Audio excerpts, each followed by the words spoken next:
When I film videos on my DSLR, I use my microphone, which is a Boya BYPM700, and I connect it to my phone and record the audio there, and then in post I combine the video and audio together because this obviously has better audio quality than my camera. But I faced my first problem as an Android user who switched to iOS right as I started to film this video, which is this is a Type-C microphone and iPhones have lightning ports.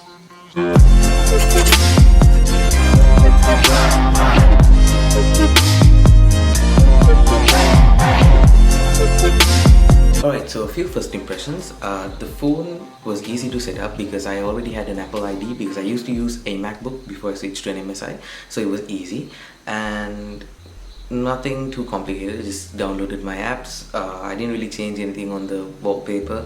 I just got the apps that I use, organized the home screen, added some widgets that I needed. Other than that, I don't really do anything with this phone. So my previous phone was a Galaxy A52, which I dropped in a pool and it stopped working. So my previous phone charged from 0 to 100% in about 1 hour and 10 minutes, and that charged at 25 watts. This one, with a smaller battery and a 20-watt charger, took 1 hour and 40 minutes for some reason. I'm not sure why. I haven't used an Apple before, so it's kind of hard for me because I can feel that gap, but it's alright. It's better than what I thought it would be.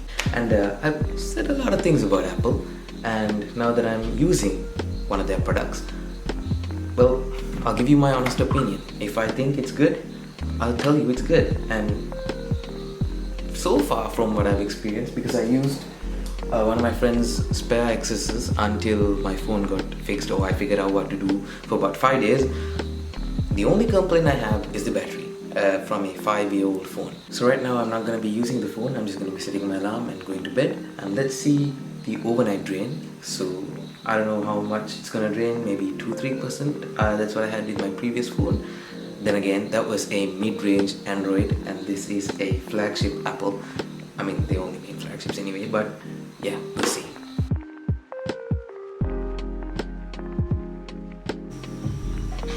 So today ended up being one of those days where I just woke up before my alarm. So I got up, grabbed my phone and got ready to start my day. Usually the first thing I do in the morning is listen to some music and make myself a coffee, and I was worried my earbuds won't pair with this phone because, well, my phone is Apple and my earbuds are not Apple, they are not AirPods, but luckily I had no issues pairing and listening with the buds. Next I check my emails, reply to any comments on Sehadi, reply to any DMs, and then today I had a lot of replying to do on WhatsApp because I posted a status saying lost my chats, drop a message, because I did since I moved from Android to iOS and I can't bring chats over, so everyone replied to that and I had to get back to them, so it took quite long today.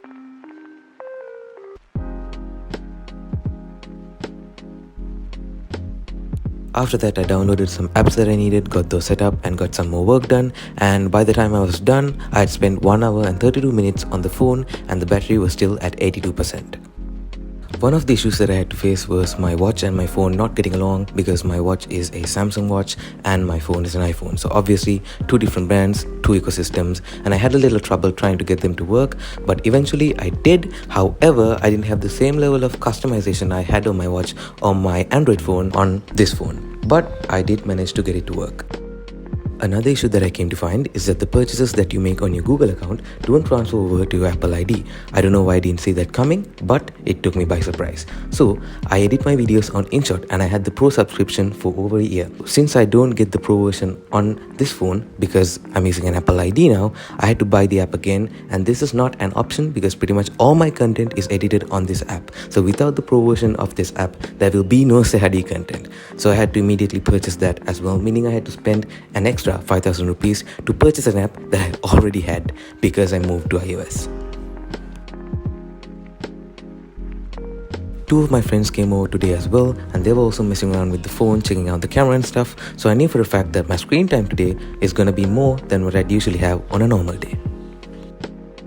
However, that gave me a chance to test out the cameras on this phone, and I have to say, I'm very impressed. One of the features that caught my attention the most is the cinematic mode. As a content creator and especially someone who makes vlogs, this mode can come in really handy. I messed around with the cinematic mode a lot today, and here's some of the footage that I managed to capture and a small sequence that I put together for fun just to show you the potential of this feature.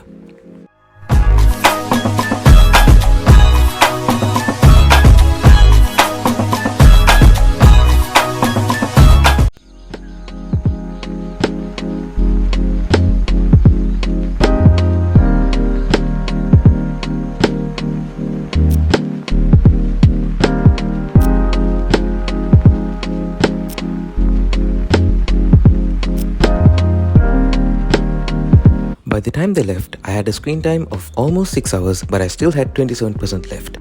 Usually I wouldn't charge the phone at this point, I'd wait until it's at least 10%, but I had to go out today, so I had to plug the phone into charge. Alright, so I'm about to head out just like I said, and now I have 80% battery, and I won't be surprised if there's at least like 40 or 50 by the time I get back. I'm not sure when I will, but I'm not worried at all, given how it performed today with that screen time. And also keep in mind, I was still setting up apps, and I was outside filming a lot as well with high brightness. So at night, brightness won't be that much of a concern, and I don't have as much work to do as I had in the morning. So I'm not worried about battery life at all. But we'll see how much we have left when I come back. I couldn't record a lot, but we did some shopping and went for dinner, and we did pass by the port, so I managed to get some footage there. And you can see here that the nighttime video quality on this phone is fantastic. I mean, coming from a mid-range phone, for me, it's huge. And with that, the day came to an end, and I had about 9 hours of screen on time, which is at least 4 or 5 hours more than what I'd usually have on a normal day.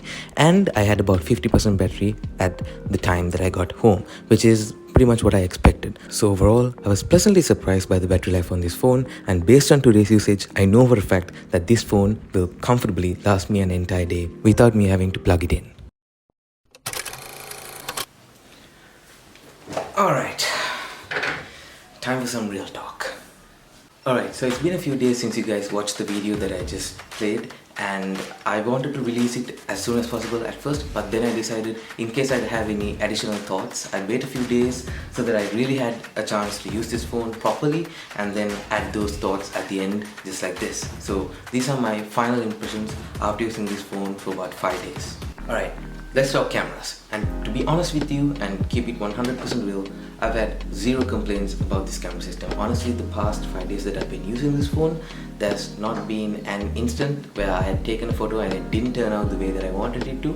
Every picture that I snapped and every video that I recorded, it turned out exactly how I wanted it to turn out. So actually, I don't know what to tell you. It's good. It's actually good. And a quick note on the cinematic mode. It's just amazing. I mean, it doesn't work perfectly all the time. There are times where it kind of weirds out and does weird stuff, but when it works, it's beautiful. Alright, let's talk displays. I had a 90Hz display on my previous phone, so I was worried that coming down to 60Hz I would feel the difference, but to be honest with you, I didn't feel it at all. Like, up until this very point in the video where I had to talk about the display, I forgot that I'm using a 60Hz display, and I'm being honest. Alright, let's talk about the battery. The prediction that I made that I'll be able to use this phone a full day without having to worry about battery came to be true. So let's say I charge the phone tonight, I don't charge it again until tomorrow night. I just don't have to because it lasts me that long. And I was worried because my previous phone did last me that long, and I never thought that this could do the same. But it does exactly that, and I still have about 10 to 12% remaining when I plug it in. So battery life hasn't been an issue at all. Obviously, those are not the main things about a phone. There's a lot more things to talk about. The processor, there's like a ton. But I don't want to make it too complicated because this is just for me to give you guys an impression of someone who has been a die-hard Android fan my entire life who switched to iOS. And I just want to share my thoughts. And I kept it real, right? No cap. You guys saw, I said what's good, I said what's bad. And also one more thing, since I've had some more time to spend with the phone, I've been able to customize it. Like, I've added my wallpaper here, and then I've gotten all the apps that I needed here. It's focusing on my face. And I've got the widgets that I need here. That's it. I've kept it really simple, and I've pretty much customized the phone to the way that I want. I think all the apps that I need are now here, and I don't game on my phone personally. I just use my laptop. So I think the phone is like, I'm settled with it now. I'm comfortable with it. And now the real question, the moment you've all been waiting for, the question that has had the iPhone users on the edge of their seats this entire video. Are iPhones as bad as I thought they would be? And the answer is no. That's it. I have no complaints. I was hoping, that's it, I'm just keeping it real. I'm not even gonna edit this, just honest raw opinion right here. I was hoping and praying that I would find something to complain about. I didn't. And I could have lied, I could have made up a bunch of stuff and told you it was bad, blah blah blah, but I don't want to do that because I want to keep it real. So yeah, actually they're not bad, they're good. It's just that doesn't mean Android is bad.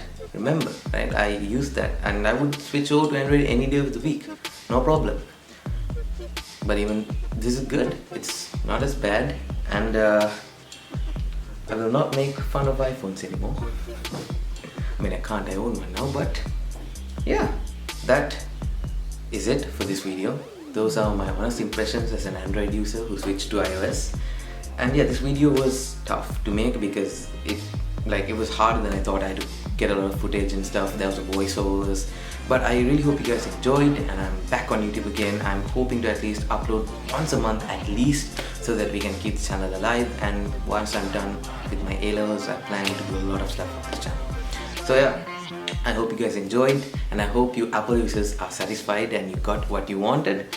But yeah, do I regret buying this phone for 320,000 rupees? No, I think it was a worthy purchase. I like it. Yeah, that's it.